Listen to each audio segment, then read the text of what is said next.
Hello dear student right. तो अभी हम लोग ऑब्जेक्टिव्स डिस्कस कर रहे हैं फाइनेंशियल अकाउंटिंग सेम 1 का सेम 2 का राइट। तो ऑब्जेक्टिव्स में कैसे पेपर आ सकता है, क्या आ सकता है, लेट्स बिगिन। ओके, तो फर्स्ट क्वेश्चन क्या दिया है, opening balance of petty cash is shown on. तो पैटी कैश एसेट होता है, तो एसेट्स का बैलेंस कहाँ आएगा, डेबिट साइड। तो ये ब्लैक वाला तुम्हारा आंसर है, ठीक है। पैटी कैश, फर्नीचर, स्टॉक, उसका बैलेंस कैसे आता है, डेबिट साइड आता है ना ब्रांच अकाउंट में। अगर क्रेडिटर्स आएगा तो उसका क्रेडिट साइड आएगा, क्रेडिटर्स आएगा, लोन आएगा तो उसका बैलेंस किधर आएगा, credit side. Goods send to consignee मतलब एजेंट फॉर सेल। कंसाइनी को जो माल बेचते हैं उसको क्या बोलते हैं, कंसाइनमेंट अकाउंट। क्या बोलते हैं इसको, कंसाइनमेंट अकाउंट, ये याद होना चाहिए। Goods send on consignment is credited.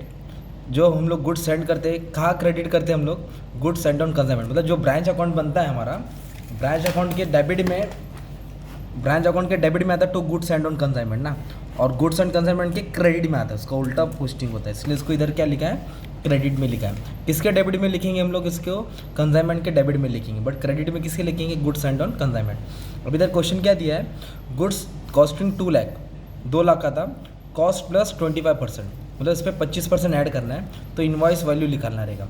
जब भी कॉस्ट प्लस 25% बोला है तो क्या किया, जो 2 लाख का गुड्स है उसके ऊपर 25% ऐड किया, तो 25% कितना आ जाएगा, 50,000।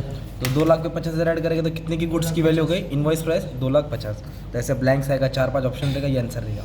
अब नेक्स्ट क्या है, ownership of goods Saint on consignment, मतलब जो मालिक कौन रहता है गुड्स का, कंसाइनर ही रहेगा ना, कंसाइनी मालिक नहीं रहता, वो एजेंट रहता है। मालिक, ओनरशिप किसके अंडर में रहेगा, कंसाइनर।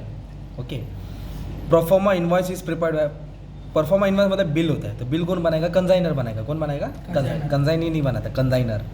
अब इधर क्या दिया है, which branch do not maintain complete books of account, जो अलग बुक्स ऑफ अकाउंट नहीं बनाता उसको बोलते हैं डिपेंडेंट ब्रांच। इंडिपेंडेंट एक कंप्लीट बुक्स बनाता है, पर डिपेंडेंट कोई कंप्लीट बुक्स नहीं बनाता है ब्रांच अकाउंट में। अब इधर क्या नेक्स्ट बोला है, under branch debtor system depreciation of fix asset is not shown in which account, branch account. Depreciation को शो नहीं किया जाता, उसका डायरेक्ट क्लोजिंग बैलेंस लिखा रहता है, तो depreciation are not shown in branch account, ये भी याद करना पड़ेगा। Branch account is prepared under debtor method, कौन सा ब्रांच अकाउंट कौन सा मेथड में बोलते हैं, debtor method. Branch account is prepared under which method, debtor method. Next क्या बोला, in fire insurance, insurance get compensation, अपने को इंश्योरेंस की भरपाई मिलेगी प्रोपोर्शनल टू लॉस इंकर्ड, किसके हिसाब से अपने को इंश्योरेंस का पैसा भर के मिलेगा, लॉस के हिसाब से। इन केस ऑफ सफिशिएंट इंश्योरेंस तो लॉस आएगा, राइट। स्लो मूविंग गुड्स मतलब जो गुड्स जल्दी सेल नहीं होता तो उसको एबनॉर्मल गुड्स बोलते हैं, क्या बोलते हैं, abnormal. Credit purchase are ascertain, ascertain मतलब फाइंड आउट। क्रेडिट परचेज क्यों बनाते हैं, to find from creditor account. तो वैसे अगर क्रेडिट सेल आएगा, क्या आएगा, तो डेटर अकाउंट ओपन करना पड़ता है, क्या अकाउंट ओपन करना पड़ता है, डेटर। तो ये तुम्हारा ऑब्जेक्टिव हो गया, राइट। तो 12 आएगा, 10 लिखना रहेगा। अभी जैसे ट्रू और फॉल्स भी है, तो ट्रू और फॉल्स में भी तुम्हारा ऑब्जेक्टिव डाउट क्लियर रहेगा। Single entry system is suitable to small organization, true. तो सिंगल एंट्री मतलब क्या है, जो एक ही इफेक्ट दिखाता है, पान पट्टी वाला, चाय वाला बनाता ना हिसाब, आया गया बस, तो ये ट्रू है। Credit sale can be ascertain find out from debtor account, yes. Credit sale कहाँ से ढूंढेंगे, क्या बनाना पड़ता है, डेटर अकाउंट, तो सही है ना, right.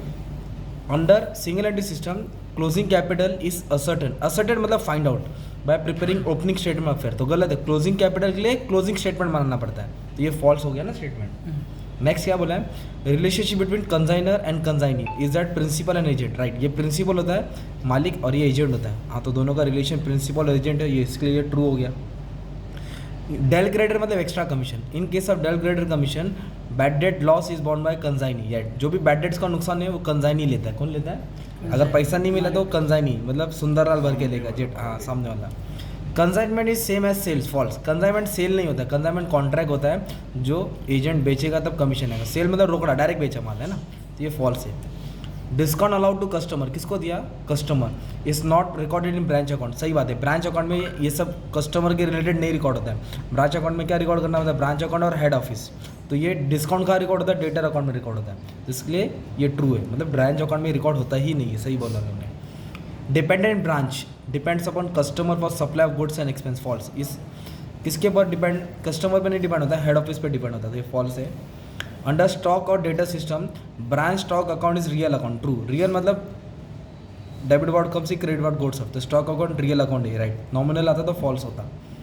Rate of gross profit जो फायर इंश्योरेंस में निकालते हैं ना, need not be consistent for deciding the stock on the date of fire, तो ये भी फॉल्स है, कंसिस्टेंट होना चाहिए। एवरेज क्लॉज जो एवरेजली हम लोग निकालते हैं, has no effect on calculation of claim, false. Average clause निकालना पड़ता है क्लेम के लिए, तो ये भी गलत बोला है, नो इफेक्ट बोला है, इफेक्ट होता है उसका, right. In case of over valuation of stock, stock को अगर ओवर वैल्यू किया है, it should be brought to the cost, अगर ज़्यादा दिखा तो उसको कम करना पड़ता है, तो सही बोला, ट्रू है। तो ऐसे ही है ऑब्जेक्टिव से, राइट। तो ये कौन सा पेपर का था, और एक पेपर का ऑब्जेक्टिव डिस्कस कर लेता हूँ, फिर तुम्हारा काम आसान हो जाएगा, राइट। तो तुम्हारा 20 मार्क पूरा पक्का हो जाएगा। Which is the statement send by consignor to consignee show the detail of goods send on consignment, ऐसा कौन सा स्टेटमेंट है जो कंसाइनर देता है कंसाइनी को, जिसमें पूरा डिटेल रहता है, कितना का माल सप्लाई किया, क्या भाव से, तो उसको बोलते हैं परफॉर्मा इनवॉइस, बिल होता है, right. Bill receivable dishonour, bill receivable क्या हो गया, डिसऑनर, तो किसके डेबिट में आता है, डेटर अकाउंट। अगर बिल्स पेबल डिसऑनर रहेगा तो credit side of creditor account. Bill receivable dishonour हो गया मतलब बाउंस हो गया, तो डेबिट साइड आएगा डेटर के, ठीक है, तो याद करना पड़ेगा। Goods send on consignment account is close transfer, मतलब जो गुड्स होता है कंसाइनमेंट पे माल सेंड करते हैं, उसको कहाँ ट्रांसफर करते हैं, ट्रेडिंग अकाउंट में। कहाँ ट्रांसफर करते हैं, trading account. Opening stock reserve, जो भी ओपनिंग स्टॉक का रिजर्व है उसको क्रेडिट इफेक्ट आता है, और क्लोजिंग स्टॉक का डेबिट इफेक्ट आता है। ओपनिंग स्टॉक का इफेक्ट किधर आएगा, क्रेडिट, जो रिजर्व होता है लोडिंग करना पड़ता है ना, उसको उल्टा इफेक्ट आता है।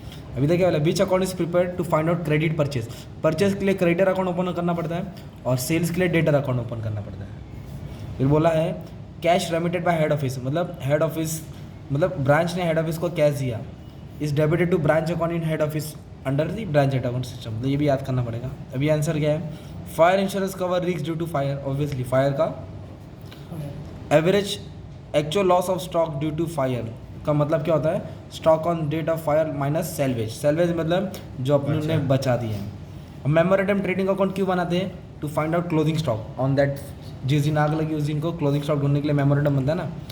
डेल क्रेडिट मतलब extra commission is paid to consignee, bad debt loss कौन झेलेगा, कंसाइनी झेलेगी। और फायर इंश्योरेंस जो अंडर वैल्यूएशन स्टॉक होता है उसको कॉस्ट प्राइस में लाना पड़ता है, कम है तो उसको कॉस्ट प्राइस पे लेके आएंगे, और जो स्लो मूविंग गुड्स है उसको एबनॉर्मल गुड्स बोलते हैं, क्या बोलते हैं, एबनॉर्मल गुड्स। और ट्रू और फॉल्स में क्या वाला है, अगर ग्रॉस प्रॉफिट 20% है तो कॉस्ट 25 होता है, तो ये कैलकुलेशन अपन बाद में डिस्कस करेंगे, पहले याद कर लेना। अगर ग्रॉस प्रॉफिट 20% है तो कॉस्ट कितना रहेगा, 25, तो ये रिलेशन अपन बाद में डिस्कस करेंगे, ट्रू है ये। परचेज रिटर्न डेबिट होता है क्रेडिट अकाउंट में, वो भी ट्रू है ना, क्योंकि क्रेडिट अकाउंट के डेबिट में आता है purchase return. Consignee prepares consignment account, false, consignee नहीं प्रिपेयर करता, कंसाइनर प्रिपेयर करता है, तो ये फॉल्स है। Debtor account shows opening balance to debit side, obviously debtor asset है तो ओपनिंग बैलेंस डेबिट में आएगा, और क्रेडिटर अकाउंट रहेगा तो क्रेडिट में आएगा। क्रेडिट सेल ढूंढने के लिए to find credit sale head office debtor account बनाता है, ट्रू है। बिल रिसीवेबल डिसऑनर हुआ तो क्रेडिट साइड आता है क्रेडिटर के, फॉल्स, क्रेडिट नहीं डेबिट में आएगा। Payment to creditor can be find out from cash account, सही बात है, मतलब पेमेंट टू क्रेडिटर या debtor closing balance cash account ढूंढने से होता है। एवरेज क्लॉज किस लिए काम आता है, अंडर इंश्योरेंस के लिए, ये भी ट्रू है। Stock on consignment belongs to consignor, जो क्लोजिंग स्टॉक बच जाता है माल कंसाइनर का होता है, ट्रू है। अकाउंट सेल मतलब जो माल बेचा है, send by consignor to consignee, गलत, कंसाइनी टू कंसाइनर होता है, तो ये फॉल्स है। Statement of affair method of single entry complete record are converted to incomplete record, false, गलत है, इनकम्प्लीट को कंप्लीट में रिकॉर्ड करना पड़ता है, तो ये फॉल्स हो गया। और insurance get compensation less than amount of policy, false, less than नहीं मिलता, ज़्यादा मिलता है उसके हिसाब से, तो ये भी फॉल्स है। तो ऐसा तुम्हारा कुछ ऑब्जेक्टिव्स आएगा, तो इसके लिए आपको रेडी रहने का है, राइट। तो बोर्ड का पेपर का ऑब्जेक्टिव्स तुम लोग ने डिस्कस कर लिया है, तो तुमको 20 मार्क के ऑब्जेक्टिव्स आएंगे, रेडी रहना उसके लिए। शॉर्ट नोट भी मैं अगले वीडियो में हेल्प कर दूँगा। Thank you.